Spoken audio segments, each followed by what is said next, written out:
In our first story, we visit a car museum in the town of Memphis.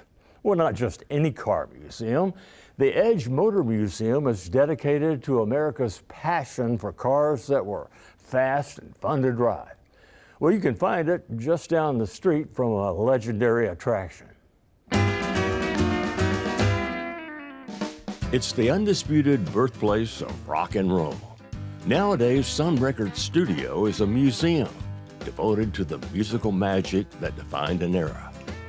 We're 600 feet from Sun Records, all right? If you're gonna go there, I'm gonna assume that you're interested in 50s and 60s culture. Well, these are the cars from the era that they're most famous for music. The Edge Motor Museum is a nonprofit, admission-free attraction that celebrates America's need for speed, from post-war to the late 70s, featuring iconic cars that tell us a lot about the culture of their heyday. Immaculately preserved, all cars are either owned by the museum or on loan from collectors. 59, right? Mm-hmm. That's a good year. It's a great year. Bob Watkins is a lifelong car guy who helps in obtaining and maintaining most of these prize rides. You meet people over the years and, you know, you're sharing a lot of same interests. And I've worked on several of these cars for other people. And, you know, for some reason, they actually trust me with them. Now, in case you're wondering what a 1950 MGTD is doing here in the midst of all these American cars, there's a good reason. You see, back during World War II, when American soldiers were exposed to European sports cars, well, that started a craze of American cars that were fast and fun to drive. That MG, it serves as just an inspiration point for what you see over the next 30 years.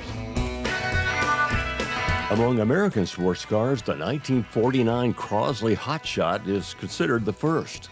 It was a race-ready little ride with a meager 26-horsepower engine.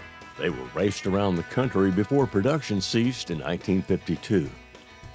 In 1951, Earl Madman Muntz, a self-taught engineer and off-the-wall salesman, began production of the Muntz Jet, an unmistakable beauty with big power and a big price. It was also a big flop, despite its popularity among movie stars, well, such as Doris Day, who was the former owner of this one.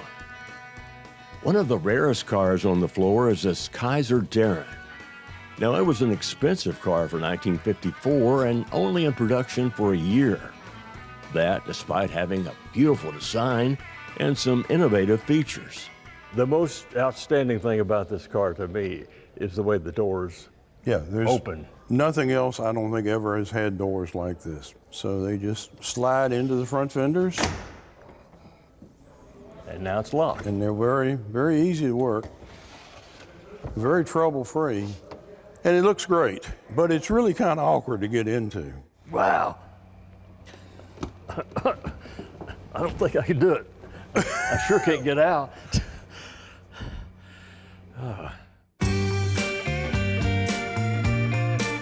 Executive Director Richard Vining's favorite car is the one named after a powerful mythical creature, the Thunderbird. You wouldn't have a Corvette today if it wasn't for the Thunderbird. Corvette came out first. That car was terrible. And I think GM would have just given up on the Corvette experiment. Except for right down the street, Ford's pushing out Thunderbirds that were faster, better built, had more options. Bob, on the other hand, is a dyed-in-the-wool Studebaker buff.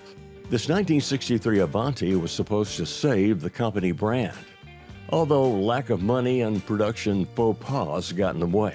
One of the designers told me once, you know, we built that car, designed it and built it for less money than General Motors spends on a door handle.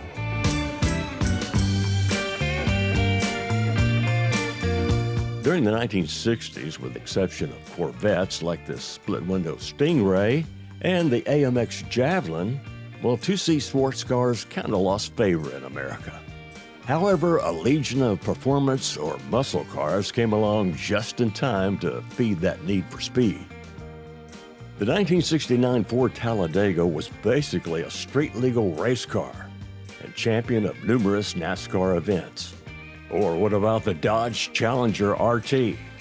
Or the Mustang Boss 302? I don't think that car has ever lost a show. So a lot of the cars in here are national first place winners. We're kind of picky.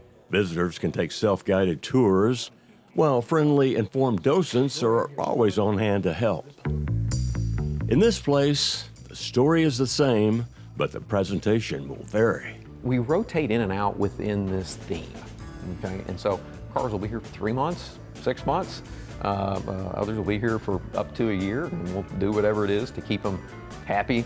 If someone can come in here and maybe they're not super excited about going through the American Speed exhibit, we can make a car fan out of them. I feel really good about that.